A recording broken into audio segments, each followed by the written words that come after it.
Hey ladies and gentlemen, welcome back to the channel. As always, it is Nick here, back with your daily crypto news and analysis. And today we're going to be talking about Quant Network, aka Q&T. So let's just dive in and let's start with this tweet. So as we really kind of look at Quant, we've been talking about a few other assets, and we've been really kind of looking at the growth of some of these other assets. What are they doing? Are they making noise? Are they continuously building? What is going on? And it's safe to say that Quant has been doing all of those. I mean, like, listen, they have been hitting the checklist on every single aspect. Not only are they growing rapidly on Twitter in terms of the buzz for being the number one token that has been outperforming most of the entire market since the summertime, but they've also been doing and being a part of some of the largest events in crypto. And of course, in terms of building, development, all that kind of stuff, yes, they are continuously upgrading. They just released 2.2.17 of their API support for Overledger and all that kind of stuff. We can actually see the Overledger release dates over here. You know, I think that they usually have 2 full updates per month, I'm pretty sure, except for August, they missed one. July, they had 2. June, they had 3. And they've been doing major updates. I mean, like, this is in the year of 2022 alone. Like, so check this out. So 2.1.6 came out in January, and we're already at 2.2.17. That's insane. But you can see all of these major updates on their website. It only goes all the way back to January of 2021. But you can see how crazy this has been in terms of development and building. They have been continuously doing so, and as you guys do see up here, like, continuous improvement. Releases go live every fortnight as we continue to bring new functionality and enhancements to our platform. I think the last big update might have been October 3rd. You could see all the release notes here. So actually, no, it wasn't. So it was before that. But I think it was either in September or so where we're really kind of seeing a huge update. It might have been the engineering release, where we did see, yeah, because like this is a little bit more, yeah, they had a whole bunch of improvements here. They talked about QRC 721 tokens, mint tokens, create transfers, all that kind of stuff. So that was great to see. But yeah, nonetheless, ton of upgrades, ton of things happening, and you truly do love to see it. Now, also, I want to share with you guys this from the Chain Media, and it does say it all starts with Overledger. And here we have, it all starts with Overledger. Overledger is the world's first blockchain agnostic API gateway. It enables interoperability by connecting businesses to multiple distributed ledger networks. Now, we've broken this down. This is over on their website. This is nothing new. We've probably all seen this multiple times in the past. The reason why I bring it back up and the reason why I want to really kind of focus on it is because of what we have been seeing with Quant, and the increased really focus on it is regulatory compliance, regulation frameworks, regulation discussions, all that kind of stuff. It has been a spotlighted subject. And the reason why I want to talk to you guys about this is because with regulation subject being the focus point right now around a lot of use case advantage and adoption of crypto, it really kind of begs the question, what's going to happen next, right? Because once we do see regulations ushered in around crypto, that is the green light for adoption of DLT. With that demands interoperability. It demands Overledger to be at the core of that entire transition. This is where I do believe that we will see a very, very large influx in not only volume, but also value moving over Overledger. We might even see some huge announcements from the team at Quant as well. I'm actually very excited. Kind of talking about that real quick. I know that I'm kind of going off topic real quick, but we haven't seen a major update from Quant about a partnership in a very, very long time. I believe that we will most likely see that here soon. We don't know. We can only speculate. Speculate. But it has been a very long time since we've actually seen a full-on, announcement from them. But also, over here, we do see, this is again going back to the regulation talk, from Quant's official, Twitter account. In Bloomberg UK, we did see from the Digital Pound Foundation, Jana Pache, or Pache, I hope that I'm saying that name right, I'm probably not. The introduction of a digital pound would provide a platform for innovation. It would help the UK maintain a leading edge in the global financial markets and fintech landscape. And over here we have this article. Now, I'm not going to pay to read this, honestly. I'm just going to be upfront with you guys. But we do see businesses seek more regulatory clarity and faster approvals. Sunak must also make progress on stable coins. And this is, of course, talking about the digital pound. Now, with this in mind, it really kind of takes me to the next area around this, which is, okay, so if we are talking about an urgent need for crypto regulation and crypto adoption, the UK wants to become a crypto hub. They are very, very hyper focused on crypto-driven use cases and crypto-driven advantages.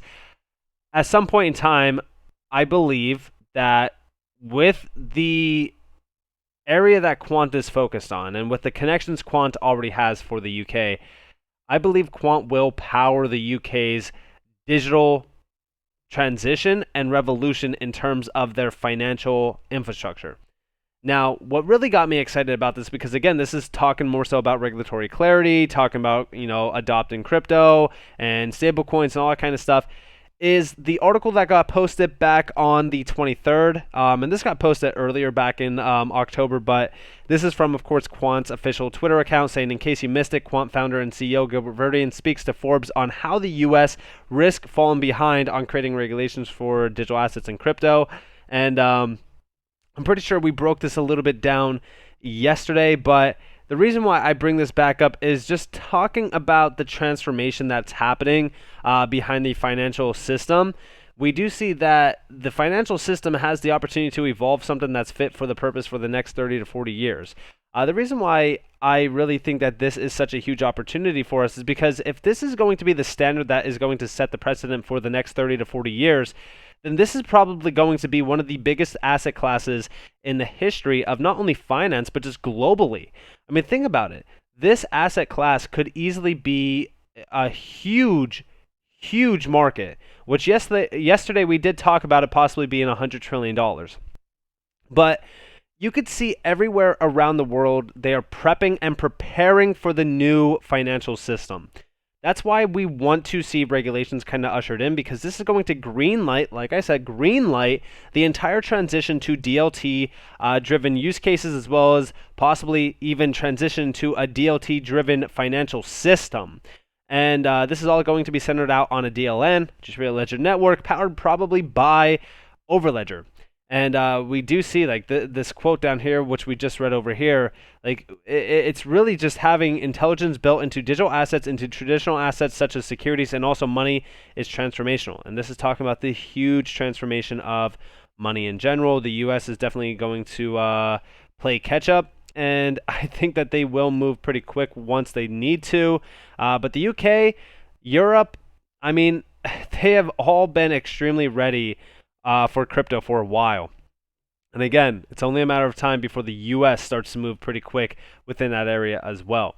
Now, I also want to share with you guys real quick this video. Shout out to Greg Lunt27 over on Twitter, and it says QNT doesn't behave like other tokens, and that's by design. They're not concerned with crypto market adoption. That's too small. Instead, Quant Network focuses on building infrastructure for 99%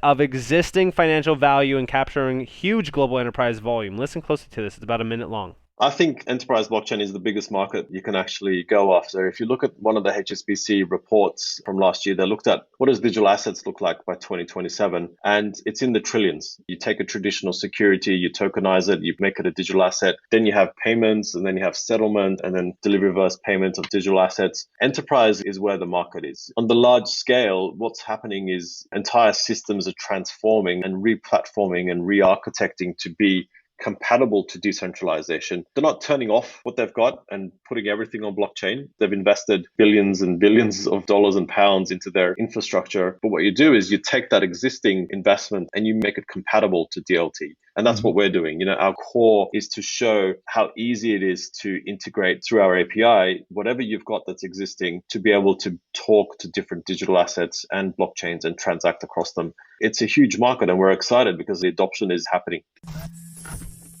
The adoption is happening. I'm telling you guys right now, when we look at things happening here, okay, you look at, even when we talk about Ripple, right? So when we talk about Ripple and we talk about the things happening with XRP adoption and stuff like that around on-demand liquidities, or on-demand liquidity, sorry, and all that kind of stuff. It really kind of begs the question on like, okay, well, what is the end game here? The end game here is just having market-wide mass adoption from not only the institutional grade sector, but also the enterprise grade sector. These are huge market areas. The enterprise grade sector is a massive opportunity. I love to see Gilbert Verdian really kind of talking about this, by the way. He's extremely confident in the sense that, like, listen, Quant doesn't need to compete with anybody because they're already achieving what 90%, or I would even argue it's probably a much larger percentage, but most of this market is trying to accomplish. They have already done things that most companies in this space would never be able to do so. And some of the partnerships that they already have in place as well are extremely large companies that are transacting in massive amounts, and also they have direct domino effects and connections to even much larger entities as well. I'm telling you guys, pay attention to what Quant is doing, not only because you are an investor, but also because this company is doing things extremely diverse than any other major company in this space. And I do think that they are very much on par, if not a little bit ahead of most of, if not almost all of the companies within crypto that are also trying to target some of the bigger players like the enterprise grade area, the financial institutional grade area, because again, I mean, just coming from the extensive background that Gilbert Verdian comes from, they already have that upper hand advantage to already major connections that I'm sure that Gilbert Verdian has been focused on for a little bit of time as well. So definitely pay attention to this. I think that this is huge. I mean, again, 99% of existing financial value and capturing huge global enterprise volume. Like, this is the real deal. This is the big money use case advantage. And I think that they even mentioned that.